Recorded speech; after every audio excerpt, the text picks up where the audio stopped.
मी ज्यावेळी व्हिडिओ बनवा चालू केलेलो का नाही त्यावेळी मला घरातली म्हटलेली की उद्योगधंदे बंद करायचे आणि कामाला जायचं. मग काम करत करत व्हिडिओ बनवायला लागलो. 27,000 फॉलोअर्स झालेत. कुठं जाईल तिथं फॉलोअर्स भेटायला लागलेत आणि यूट्यूबचं फर्स्ट पेमेंट आलं आणि जेवढं पण पैसे आलेले तेवढं मी सगळं घरात दिलं. मग जाऊन मला घरातली म्हटलीत की तू जे करायलास का नाही ते कर. सांगण्याचा मुद्दा मला एवढंच आहे भावांनो की आपल्याला आधी सिद्ध करून दाखवायला लागते.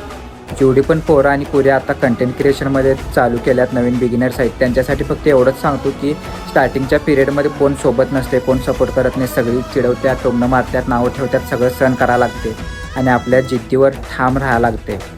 100 लोक तुमच्या विरुद्ध बोलतात की हे कोर्स तू करू शकत नाहीस, बट तुम्ही तुमच्या मनाला माहीत असते की विश्वास असतो की मी हे करू शकतो.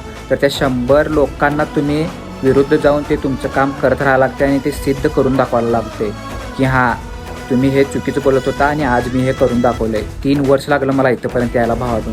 त्यांचं ऐकून जर मी तेव्हा थांबलो असतो तर आज इथंपर्यंत आलो नसतो.